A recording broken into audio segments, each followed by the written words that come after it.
Rebel Sports Pod, covering the New York sports scene and behind the scenes, including the Buffalo Bills, New York Jets, New York Mets, and everything else in New York sports worth your precious time. And now here's Joe Pastor and Glenn Ferretti.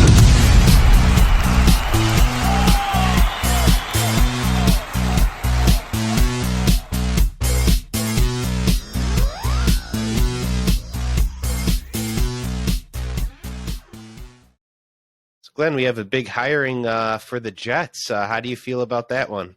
Yeah, big week here for the Jets. It's kind of interesting when you talk about Nathaniel Hackett. You guys are obviously pretty familiar with him. Mm-hmm. He got it his career started in Buffalo. Well, not career started, but offensive coordinator, first opportunity at that. And all everyone's talking about is the disaster in Denver. And I'm not going to lie and say that wasn't the first thing that came to my mind. It's like, we literally found the guy that had the worst possible year last year and hired him immediately. But it's something that you got to kind of like step back and take a look and see like what are some of the things that he's done over his career. Mm-hmm. And obviously, I think the big looming thing is, will he actually be able to lure Aaron Rodgers into New York for the next couple years? I mean, that's a big piece of it. Yeah, and both of those points. You don't ignore Denver, but like, you didn't hire him to be your head coach. You hired him to be a coordinator, which I guess at least with Rodgers, he was successful there. Not so much, in Buffalo. But again, he was working with E.J. Manuel, who was drafted because he had big hands to play in the cold. But at least that administration built the team to play in the cold. But to keep it to Hackett, the big thing I think is luring Aaron Rodgers. And it's just kind of interesting, some things I've seen on social media what Jet fans think. Some people are like, no, we don't want that guy. Other people are like, yeah, let's meet their price of 2 firsts. I saw multiple people suggesting the Jets also would be worth trading away key players like Sauce Gardner and first round picks. Which, yeah, they'll never do that. Yeah, well, that's madness. I'm like, you might not even be good enough to win trading away your key picks. And then what's your organization going to look like in the future? No, I don't think they would either, but it's just funny how steadfast some people get in these crazy ideas. Yeah, they go in such crazy directions. But yeah, I mean, I don't know who the heck wouldn't want Aaron Rodgers on the team. You'd be absolutely crazy. I mean, we have a young quarterback that has no clue what's going on right now. So if he has any hope of being successful, I wouldn't say Aaron Rodgers is probably the greatest teacher in the world. I don't think he likes anyone outside of himself. Yeah. But at least he would be able to watch him play. But he does somewhat have a relationship with Zach Wilson, which is interesting. They spent some times communicating during a preseason game, and then Aaron Rodgers most recently on his show with Pat McAfee talked about just how Zach Wilson just needs to take a step back, have some humility, understand that there's a lot of learning to this game. So he could really maybe it's the one guy he'd be willing to build a relationship with because they have had some experience, talking and like Aaron Rodgers was Zach Wilson's like favorite player. So he really looked up to him. Yeah, maybe he would take Zach Wilson on one of his like psychedelic mushroom journeys. Those of you that don't know, Rodgers has said that he's credited some of his best years to taking psychedelics in the off season. And, this is kind of also why the guy's weird, kind of like what you're saying. He's basing his decisions if he wants to play or not while eating mushrooms in the Himalayas. He's a guy that's going up to like rookies and asking them if they know about their, 9/11 conspiracy theories. So, but definitely could play quarterback. That's for sure. And I guess maybe when you're that good, you can be a little eccentric. I don't know, but. Yeah, definitely. And obviously, when the Jets hired Hackett, you start to do some, a little bit more deep digging than just the most recent year. And, Robert Saleh even talked about that. It's like, yeah, everybody's just going to look at the 1 year, but like, let's go back and look at his track record. And even in Buffalo, he had really successful running backs on that team. He did. So they had C.J. Spiller, Fred Jackson. Yep. Leonard Fournette when he was with Jacksonville. So he has actually wound up, from what I've read, been more of a running back whisperer in the West Coast offense and being able to have the pass and run. But he hasn't he hasn't had all the success with the quarterbacks outside of Aaron Rodgers, which he was not the primary play caller in Green Bay. He was in Jacksonville and kind of had a mixed bag of results with Blake Bortles, but they did have one tremendous year. So he has experience, I think, which is the biggest thing that the Jets were looking for. I mean, we had Mike LaFleur, who had, clearly no experience calling plays, and we weren't really in a situation right now with the playoff drought to be able to go like another 5 years of like learning how to become a play caller. I think from that aspect, the Jets probably made the right decision in getting someone that has tons of experience. And selfishly, I hope it works out. I mean, the guy's a Syracuse coach, a Buffalo coach, and now a Jets coach. So definitely a lot of local ties to this podcast. That's for sure. Maybe we can get him on someday. For sure. That would be great. Something I heard about the running game that was interesting. I think it maybe have been Jeff Saturday that was talking about this, but he was talking about OCs, and that OCs, not in every system, but in many, tend to develop the passing game.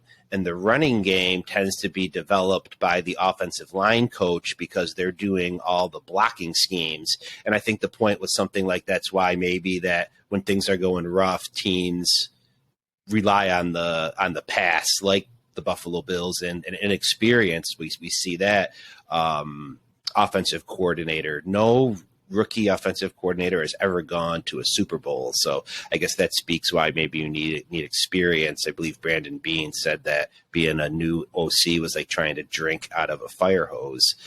So definitely that's a good move by the Jets by bringing in someone, with experience. And I just thought that whole running game thing was very interesting, and also said maybe that was why the Seahawks in that Super Bowl, when everyone was like, it's obvious to everybody else, why didn't you just give the ball to Marshawn Lynch? And then, there was the interception that cost the Seahawks the Super Bowl against the Patriots. That the offensive line coaches developed the running games. That was something I didn't know. It was pretty interesting. Yeah, that is interesting. So, whether Hackett's had a mixed bag of quarterback results, obviously he has a relationship, and Rodgers is on record with saying that they've had a strong relationship, and he's had solid relationships with the other quarterbacks that he's worked with. So he's got the experience check marked, and now we just kind of have to wait and see. We're in that like, hey, we either hired a guy that just had the most tumultuous season ever as our offensive coordinator, and we didn't land any of the quarterbacks, the veteran quarterbacks that could potentially be out there. And then we'll see what he could do with, a young quarterback. It's kind of a wait and see. Obviously, the offseason's kind of just getting going, but you did hint at the other coaches really leading the running game, and that was one of the other big hires by the Jets this week, was Keith Carter out of Tennessee.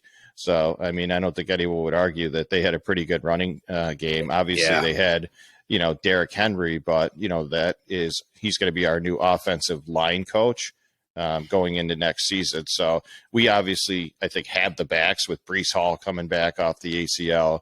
We'll see we'll see what happens with, Carter and Johnson and some of those other guys, but bringing in a guy that's truly had that type of success with a back like that, because Tennessee can run the ball, whether it's Derrick Henry or not. I mean, they've had other guys behind there and they've been successful as well. Absolutely. Now, we brought up conspiracy theories and Aaron Rodgers. There were some of our listeners were surprised we didn't talk about a conspiracy theory about Damar Hamlin and some of the nonsense going out there, that some people are saying that really was not Hamlin at the Bills game, and that was a double. Probably the most nefarious going, that he is either incapacitated, still in the hospital or in Cincinnati, or is deceased. And that is just the NFL trying to cover up the fact that he's not around anymore, because it would be bad publicity, for the NFL.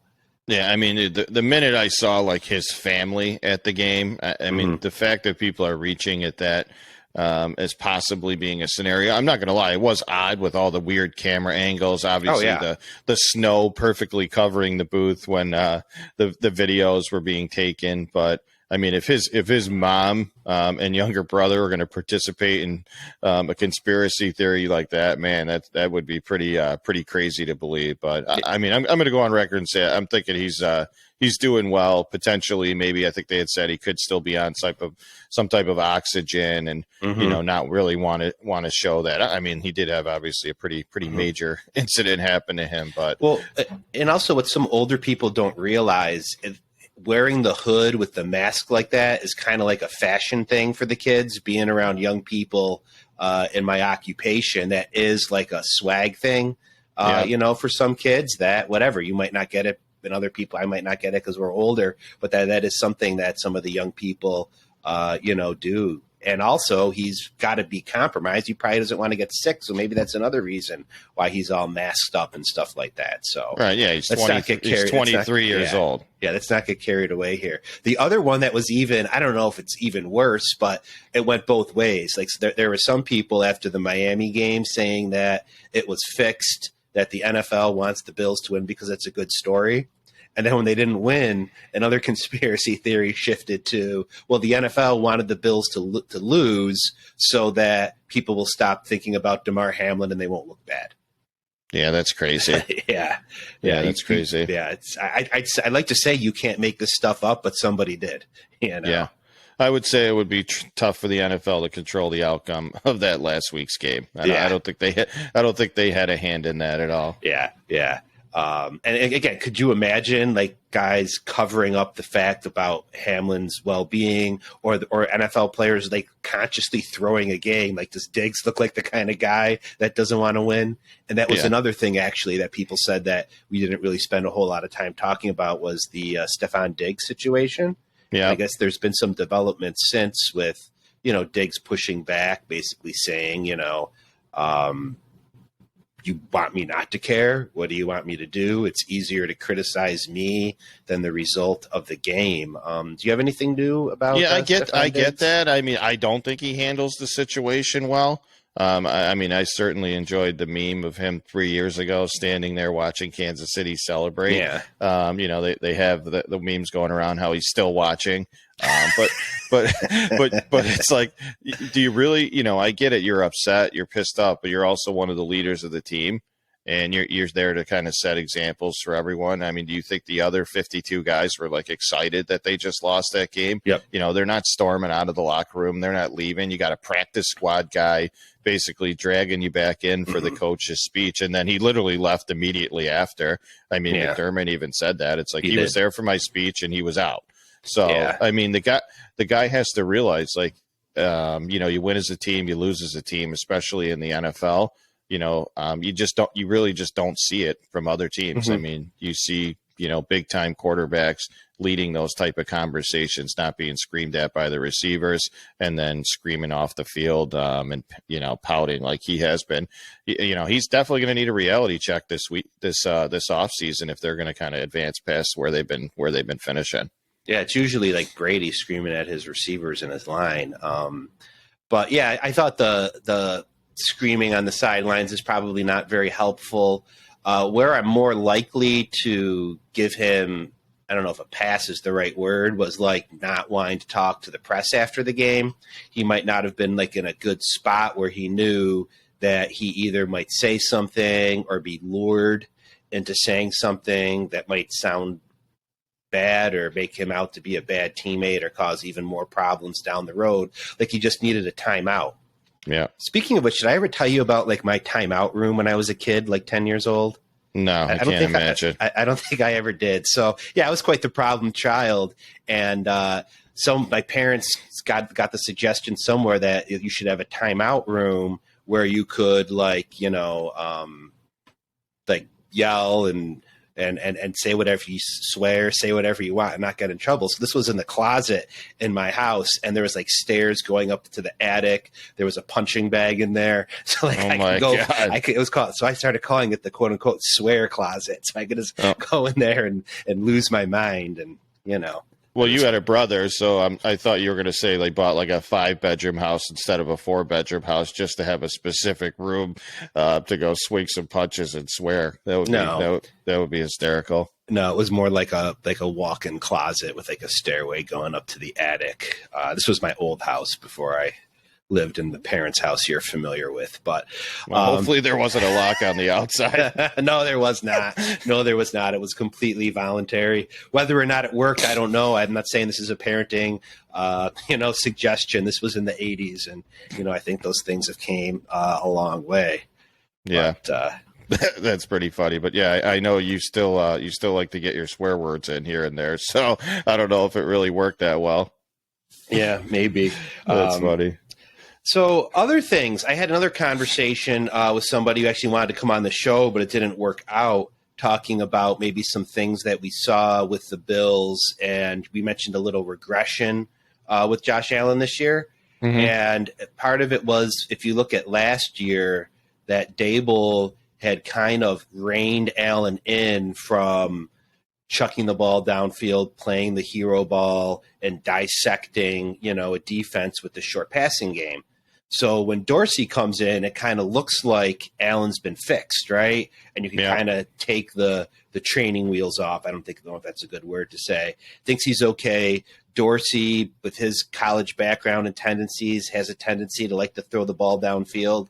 And I guess quarterbacks are coached that if you see this coverage, you don't see it in a game very often, take the shot down the field. And what the Bengals did a good job in was and the Dolphins too, was showing that quote unquote look to get quarterbacks to pull the trigger and then transitioning into something a little different. So I thought that was an interesting thing because Dorsey did use the short passing game against the Rams when the Bills blew them out to just dissect them because they were afraid of the Rams pass rush. And then it seemed like that approach got lost throughout the season. Yeah, so what that sounds like to me is that the Bills were out-coached in the game last week. I mean, that whole dissertation that you just gave just sounds like coaching 101, where the defensive coach outlasted Ken Dorsey in that experience. But the only thing I would say to that as well, though, and I know we sent the text message back and forth looking at, one of those key third downs. And I mean, regardless of coverage that's there, there were 2 opportunities on that 3rd and 2 where they took the shot to Gabe Davis. One guy clearly running wide open across the field and Dawson Knox. And then I think you pointed out there was a short pass potentially to Beasley, but it looked a little tougher. And that's just where Josh is, regardless of coverage. And maybe that's what Dable did help him with, is like understanding more situational just as much as coverage and not just automatically taking the shot. Like, you got to move the chains there. In that game, like, you guys need to move the chains. You got to get points on the board. That big play puts you down to like the 35-yard line in a snowy field. So even if they complete that pass, that first down is so much more crucial than picking up a 35-yard pass right there. Yeah, I guess the Bengals lead the league in forcing other teams to take low percentage passes. So the Bengals, excel for whatever reason into fooling quarterbacks to maybe think something's there when it really isn't. Kudos to them. Yeah, they were outcoached, outplayed, maybe even out footweared, as we discussed, and every level of the game. So good for Cincinnati. Big win for them. Yeah. Yep. Yeah, I think this is going to be part of the Josh Allen maturation because, I'm with the other guy where Josh is now creating a bigger gap between him and Mahomes and Burrow, and not making it closer to kind of the top 3 quarterbacks in the league. I think most people would probably have Allen at 3 or 4, but this gap got wider after this year's playoffs. And we'll see if he can kind of go back in the other direction next year and close the gap with those guys. Yeah, I mean, you could. I find a hard sell on putting him 4, right? But yeah, it's kind of hard also to argue right now to put him at 1 or 2. You could say he beat Mahomes, but Mahomes is still playing, and with that bad ankle, he found a way to win. So. Well, as crazy as it is, like, my 4 guy potentially next year, I mean, maybe not right now, could wind up being like Trevor Lawrence.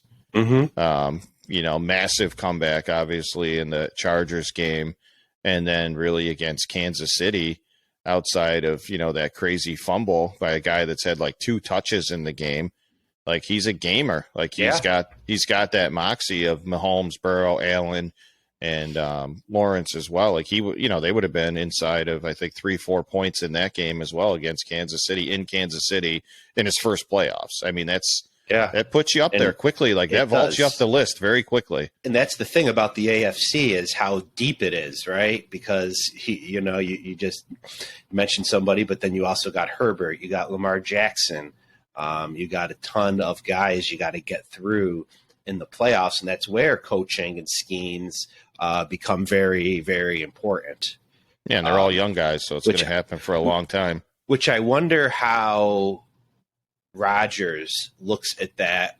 Does he want to go to the AFC or does he want to stay in the NFC? Because they will not trade him in the NFC. They've said that already. They've said that? Okay. Yeah, but, because if you're in the NFC, you have so much of a better shot to make it to the Super Bowl. I mean, we're going to talk about how good the Eagles are and the 49ers in a few little bit. But yeah, I don't think they feel Aaron Rodgers walking out the door for his last couple of years of his contract. They're not going to be catering to the team, I think, that he wants to play for. Yeah.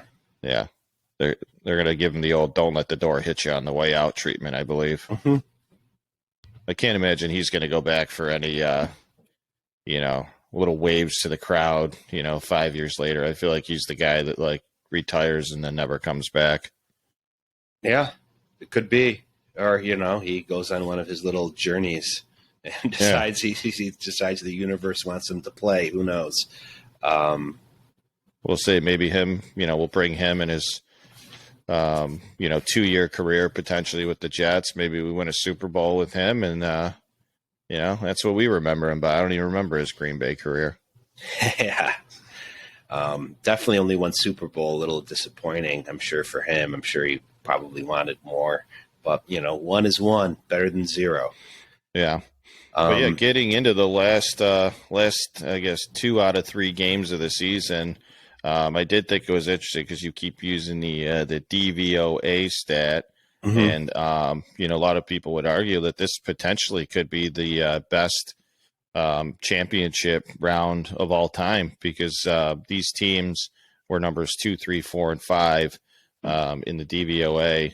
So really, just kind of like overall ranking of best team in the NFL, with Buffalo being knocked out as the number 1. But I mean, that makes for a pretty exciting Sunday coming up for us, I would say. Yeah, there's not like a number 8 that snuck in and you're going to get a TCU Georgia game, but it could happen. But no, we had that last week with the Giants. Yeah, and the Bills getting crushed, but they shouldn't, But again, imagine if those terrible Giants advanced to this week. I know. People would be like, "Oh, worst NFC championship ever."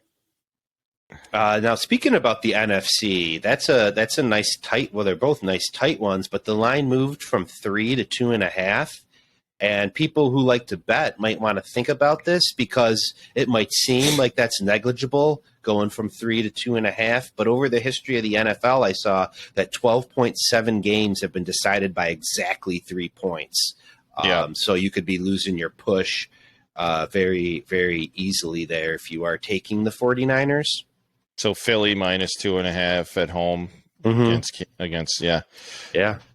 that's tough. I mean, I feel like 3 you would definitely take the Niners, but 2.5, it's tough. Probably take Philly and just not want to get lose by the hook there at the last second. But there's a lot of interesting things in this game to talk about. But the first thing I noticed was I saw the Niners took a page out of the Vikings playbook where they decided to decorate the Rocky statue. And apparently last time that happened, that did not work out very well for the Vikings. So a lot of people are saying you probably don't want to dress up Rocky because you're just fueling the fire and those crazy Philadelphia fans.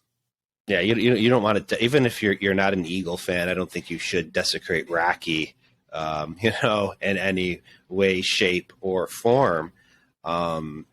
Looking at some of the stats, I did see a bunch of stuff that the 49ers defense is a league best against the pass when they're playing zone coverage. And they've used zone. They've typically been top 5 throughout Ryan's history in San Francisco. However, the Eagles sometimes thrive against the zone. They're one of 2 teams to have 3 players with at least 100 receiving yards over expected versus zone coverage this year. So one is the Eagles, the other is the Bengals that feast against the zone. I think we saw that play out in Buffalo. But Hurts's stats throughout the year were not necessarily really great against the zone, but he did do well against the Giants, and he also does well against the zone when throwing between the numbers. Well, you are definitely stat guy, Joe. I take a little more broad approach to that, and I kind of look at like the 2 teams cornerback situation, where when you look at Ward for the Niners and Lenore, I don't think they match up as well as Darius Slay and Bradbury. So if I were to look at who has the edge in the passing game against the corners, I think Jalen Hurts and the Eagles have the edge there. You saw that big play that was completed last week against him or I think it was Seattle when Seattle was playing the Niners. DK Metcalf got past Ward on a big play. Yes, he did.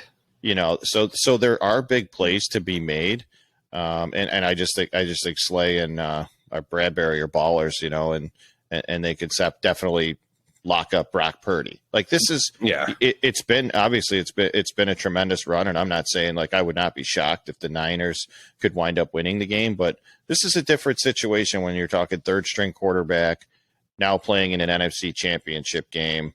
I know whatever the Mr. Irrelevant thing to me at this point, he's proved obviously he can play in the league. But this is going to be kind of like the rarefied air. If he advances to a Super Bowl and potentially wins it, I mean, what are the only other backup quarterbacks to do it? Were Hostetler. I think there's one other too. I'll probably think of it. Was Doug Williams the backup for Washington? He was a starter. Was he the starter? But just him advancing to a Super Bowl with this situation, especially against the hottest teams, these teams, all of these teams, Philadelphia, I think they were 14-1 with Jalen Hurts as a starter, or 15-1. The Niners have won 12 games in a row. The Chiefs, would they end the season with 3 losses, and the Bengals haven't lost forever. So Brock Purdy having to beat an Eagles team that's 15-1 and then play one of those AFC teams, and what do you think about that guy? And Brock Purdy, well, I think he's in for a lot of trouble. We talked about how good the Giants D line is. He's going to have his work cut out with him with the Eagles line. The Eagles recorded 50 sacks this year. That's more than most teams had, with only sending 4 or fewer pass rushers. Their sack total of 70 was number 3 all time in NFL history. I knew they were good. I didn't realize they were that good. And they had 4 more sacks against the Giants when rushing, 4 less people. They have a pressure rate of 34.2. So 1 out of 3 times the quarterback goes to throw, he's got someone in his face. And he didn't have a great game last week. No, he didn't. Yeah. And then something I saw was the separation. So his receivers were getting much more separation. They had 5 yards against Seattle, and then it was cut way down. I don't remember what it was last week. So that's where your point to the corners, I think, can come back to bite them. I don't see them winning the game because of Brock Purdy. I think maybe if he'll need some big yak plays from his receivers. Well, and McCaffrey. I mean, I think that's what I was getting to. Yeah. That's how you win the game and it's good with the health of Christian McCaffrey. Because isn't that what we've been worried about this guy for years? I mean, I think he'll be fine. I mean, obviously, barring any freak injury, but it's the same thing. When you start checking off positions, I'd rather have AJ Brown and Devonta Smith, with you got Ayuk and Debo obviously, but Debo kind of plays more of that H-back type position now. It seems like which is good for Brock Purdy because it gives him kind of an easy outlet, and that guy can make plays. If he has 5 guys trying to tackle him. But Christian McCaffrey is a huge X factor. That guy's got to be involved in short passes, screen passes, running the ball. Because I think most Niners fans wouldn't say like, hey, let's hope Purdy can go out and throw for 300 yards and 3 touchdowns to like win this game. Like they would probably be happy with a similar game of like 17-14 or 20-14. And McCaffrey, controlled the game and had some explosive plays. Because I wouldn't want to be, 3 and out and having Philadelphia's offense on the field a lot during this game. Because the 49ers do lead the NFL in yak over expected. So those explosive plays, those yards after catch, they're number 1. Chiefs are number 2. Bengals are number 3. So, they'll need that. And, let's not forget about Kittle either. I mean, that catch he had may have been one of the best catches I've ever seen.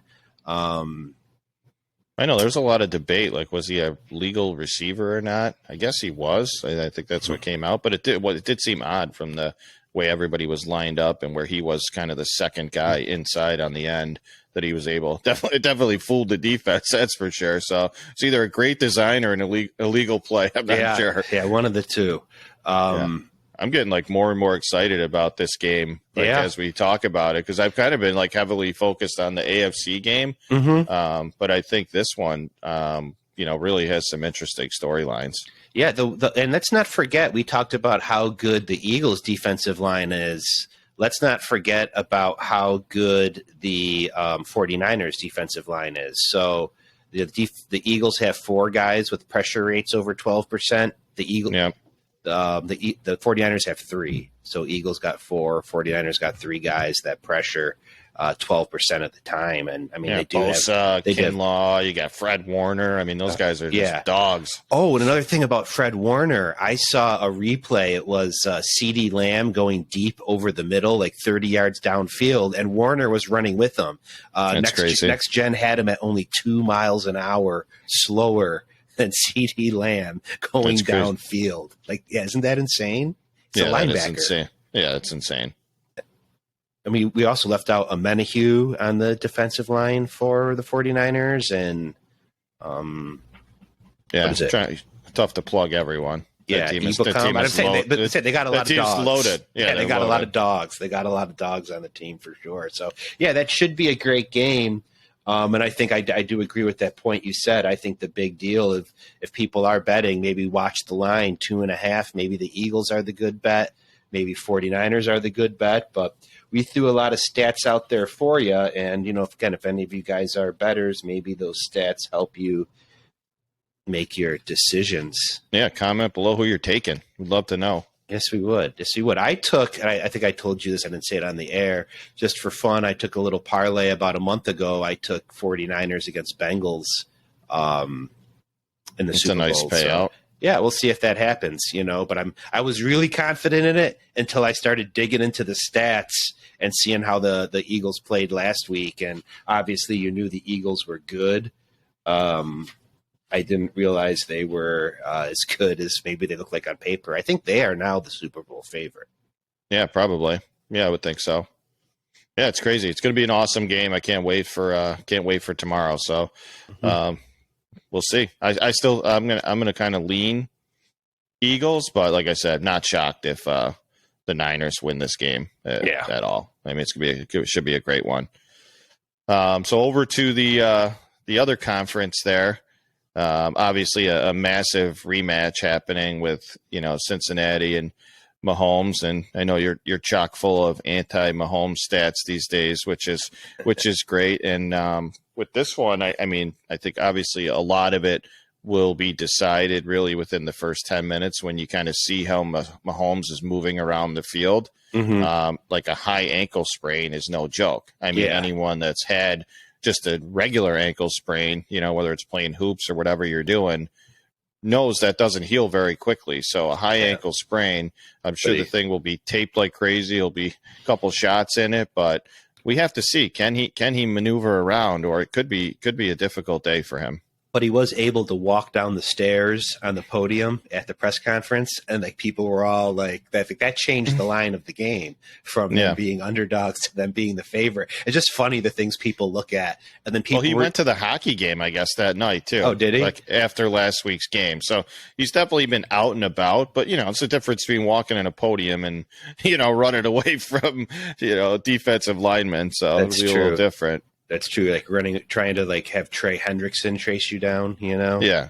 So, what are your thoughts on it? What do you feel like? Man, I mean, when you look at this, it's like this is like a defensive coordinator's nightmare game because the Chiefs play a similar defense to the Bills with split safety coverage, or it's basically two deep coverage on 57% of dropbacks this season. But Joe Burrow carves that up. But then if you look at Joe Burrow versus the man, he carves that up too. So he's maybe even better against man than he is against zone. Maybe that's why the Bills were so stubborn in playing zone coverage 7 yards off the ball on like 3rd and 2, 3rd and 4. But he had 77 attempts of 10 plus air yardage versus man defense. He was like 7th in the NFL on deep passes and intermediate passes. So they're in trouble there. I think what the Bengals are going to probably have to do is hope to maybe trick them, and that's what they tend to be able to do and shut Mahomes down. Is that they force opposing offenses into difficult throws.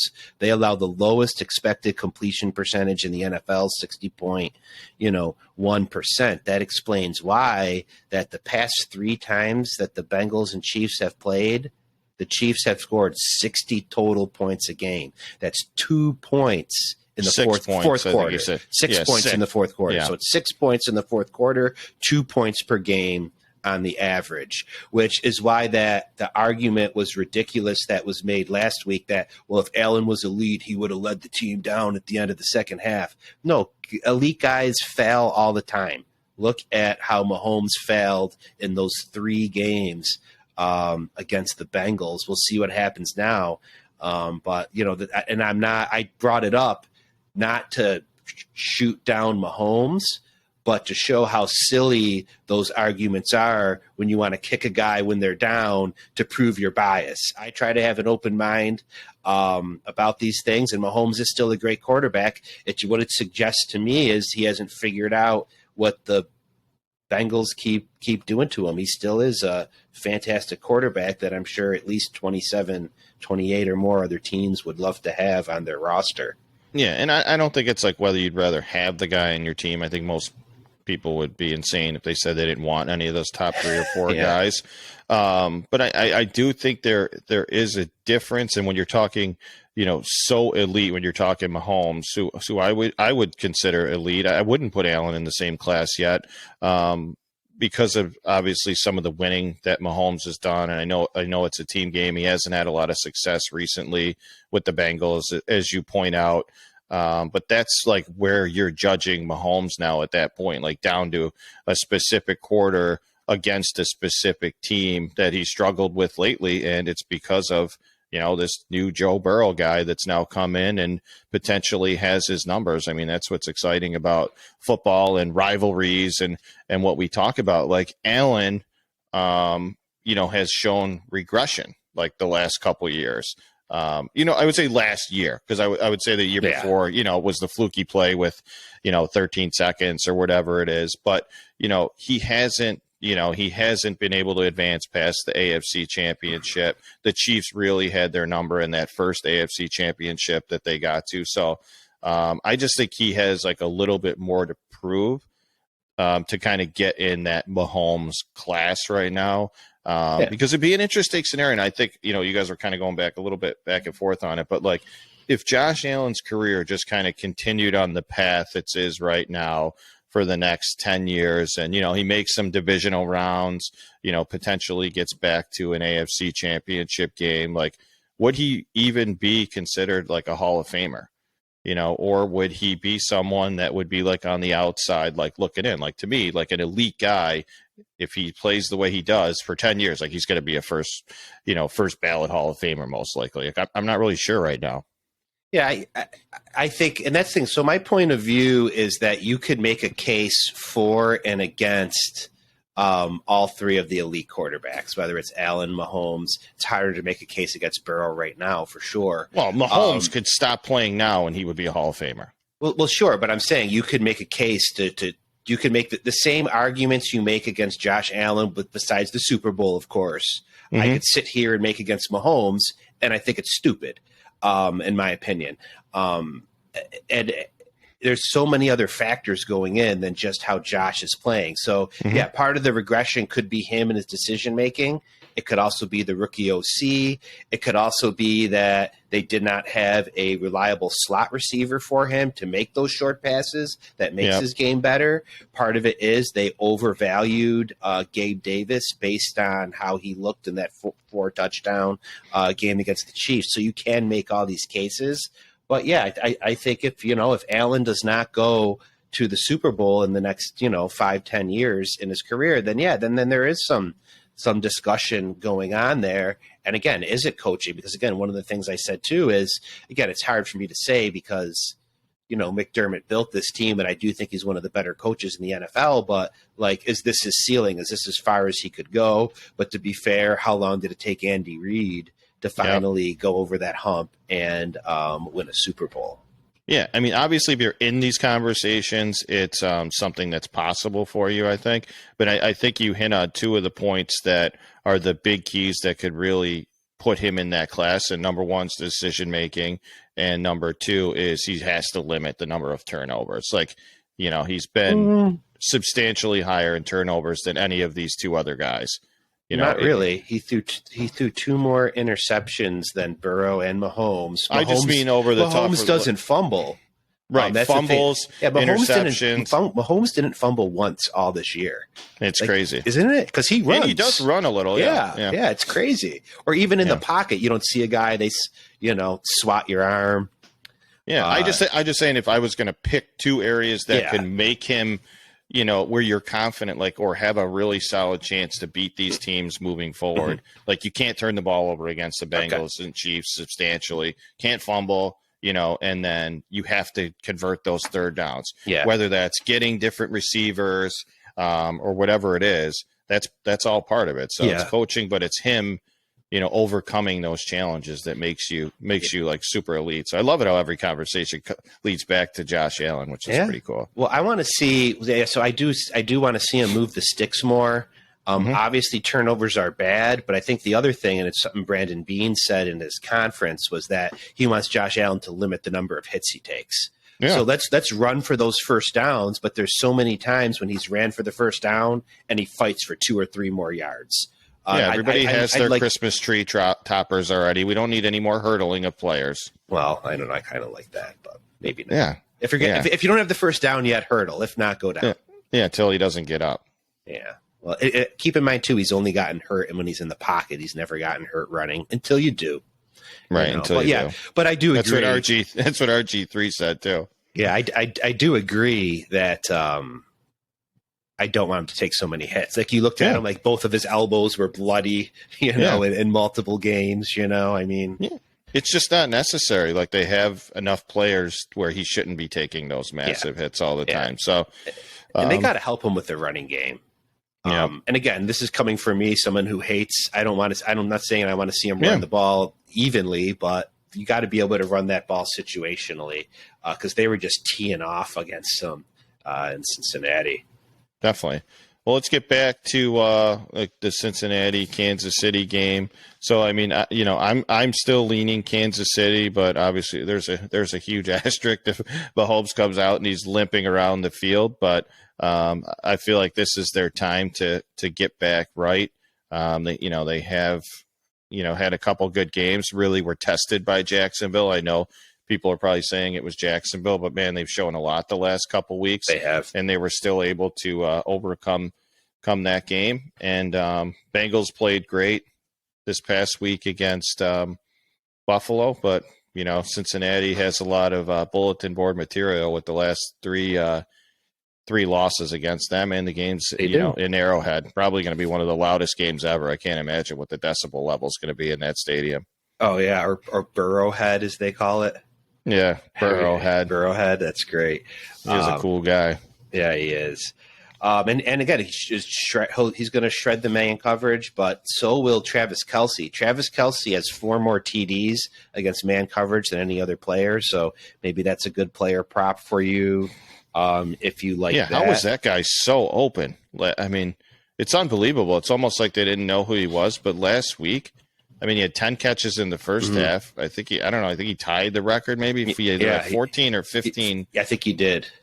Yeah, for the game, and it's like, but you guys scored touchdowns wide open. We don't get that open with our third receiver that people forget about. This is the best player on the team, receiving wise, that he's wide open. And again, that's why I go to the stats, because we called that last week that the Jaguars were dead last or near dead last against tight ends. And it showed. And it showed. The Giants struggle against the run, where Coach dug his heels in because of his biases against Josh Allen, and couldn't accept it until they had almost 300 yards rushing. Yeah. I do like the Bengals in this game, between the ankle and just how hot they are. But again, the Chiefs do have the bulletin board material, and how hard is it to beat a team like the Kansas City Chiefs 4 times in a row? I don't know. I feel like we're going to keep having this conversation. What if they beat him again? Then next year we're going to be like, how hard is it to beat him 5 times in a row? I know. Is it going to? What is this, 6-minute abs? Yeah. Who's going to come out with 5-minute abs? Yeah. Is Mahomes going? Is it going to kind of be how Marino could never beat Jim Kelly in the playoffs? Or anyone else, I guess, because he never won anything either. They went to some championship. They went to one Super Bowl, right? One Super Bowl. Yeah. At least one AFC championship game that they lost to the Bills, I believe. When you got receivers with Duper and Clayton, come on, you can't win with those guys. Yeah, Duper was still using the kicker, thin. It wasn't a single bar, but it was 2 thin bars on his helmet. He didn't have a great celebration, but you kind of miss the guys that had the patented celebration with the icky shuffle. Yeah. They don't really have that. Everybody's either just doing whatever the kids are doing on TikTok these days. Yeah. Rather than coming up with their own patented celebration. Or T.O. He was creative. Yeah, he was creative. But Ocho, go into a Bengal. Ocho Cinco put the cell phone in the threw the Hall of Fame jacket on. I don't think he's in yet, though, right? So that might have been a little premature. So. Yeah. That guy was great. Yeah, at least they let him celebrate. Remember, the No Fun League stopped them from celebrating for a little while. Yeah, which was ridiculous. That was not good. No, not at all. So obviously great games. Can't wait for tomorrow. So I got Eagles Chiefs. We'll see what happens. I was 4-0 last week, in case anyone's keeping score. I think you had the Bills. I think you had the Bills game wrong. I did. Yeah. I did have the Bills game wrong, and I did. Or I had it wrong. I think I did take the Bengals with the points, though. With the points, I was taking the Bengals. I thought 6 was stupid. I don't know. But yeah, right. straight up, I definitely took the Bills for sure. We'll give you a 2-1-1 for that finish. All right. Yeah. But pretty cool. So, so we'll see what happens tomorrow. We'll be back on next week to recap the games and maybe talk a little bit more, Syracuse basketball, as they're kind of entering a stretch run starting pretty soon. They got Duke coming up.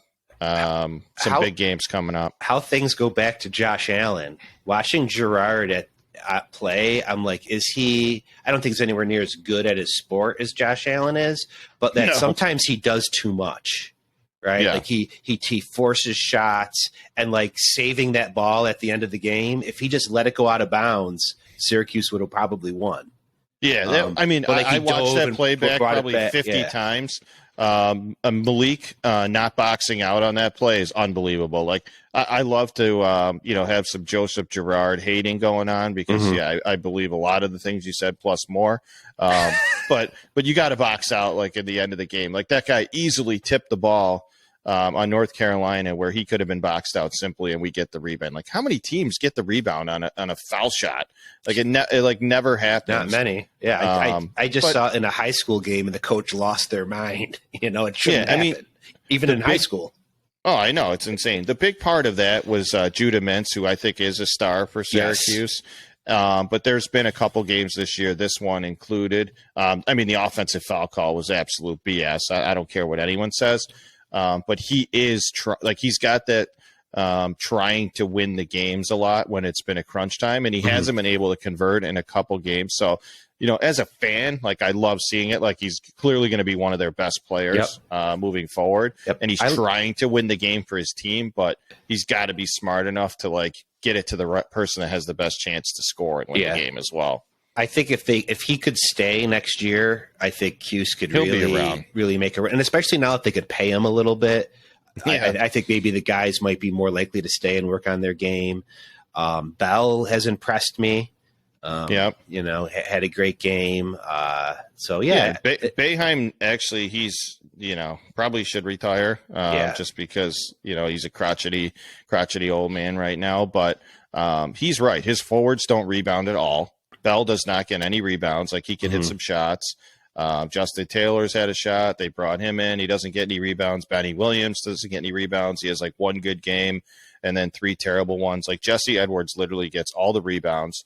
Girard out rebounds everybody or out rebounds the forwards. And Judah Mintz and Girard, if either one of them are off, they have no chance of winning. So it'll be exciting, as we obviously enter February and heading into March to talk some Cuse basketball. They're kind of on the outside looking in right now. So I would love to see, them kind of make a quick run here at the end of the season and get into the tournament because last year we didn't. So kind of stinks when they're not in it. Yeah. Virginia Tech tonight. Is that what? Monday. Or it's Monday night? No, they play tonight and then they play Monday night. So we got some games coming up for sure. Monday's Georgetown? No, Monday. Is that what you said? Or? No. I don't have their schedule in front of me. Oh, it doesn't matter. Yeah. Let's see. But yeah, and they look like a Boeheim team because they're long. Because a lot of the teams over the years that I think have struggled a little bit, when you look them on the court, having them play that zone, it looked like they weren't always necessarily long enough. But this team they have now is extremely long when they got their guys out there. Yeah, absolutely. They just got to put their nose down and start rebounding. So yeah, it's Virginia. Sorry, I knew it was confusing with the Virginia Tech today. Virginia's Monday, and then Boston College, Florida State, NC State, Duke. So we definitely got some games that can move us up the rankings, and we got to start winning some of these close games. That North Carolina one. Really we came back to take the lead, but we gave it away at the end as well. Yeah. Speaking of crotchety old man, student reporter asked him a question. You've lost 2 games by 4 points in 8 days. And what are you going to do about it? He gets up and walks away. He's like, all right, I've had enough. It wasn't even that bad of a question. Yeah, I know, but he doesn't answer him anymore. If you attack him, he's out. He doesn't even want to deal with it anymore. Unless he's got a great story to tell. I wouldn't. I knew when that was coming, that was the end of the press conference. Yeah. But they're if you want some comic relief, pull up any Jim Boeheim press conference. You'll either get some nose picking or some interesting one-liners. So they're great. But we love them. We love the Cuse, and we'll watch them, and hopefully they make a run here. Yeah, that's really it. So that is it. You also enjoy the games and. You also have the Royal Rumble they've been advertising during football on the Peacock. If that's your thing, and the talk is that The Rock might make an appearance, although The Rock is saying that he's not in shape to perform, which seems weird because you look at the guy, he looks like he's in pretty good shape to me, but maybe wrestling shape is different from movie shape. Yeah, maybe they just bring him out for one pretend people's elbow and he calls it a day. Yeah. I mean, it would make it interesting. So it would. All right. Well, have a good Saturday, buddy, and we'll talk to you later. All right, man. Thank you for listening to Rival Sports Pod. Please make sure to like and subscribe on YouTube or wherever you listen to your podcast. You can also email us at rivalsportspod@gmail.com with any topics, ideas, or questions.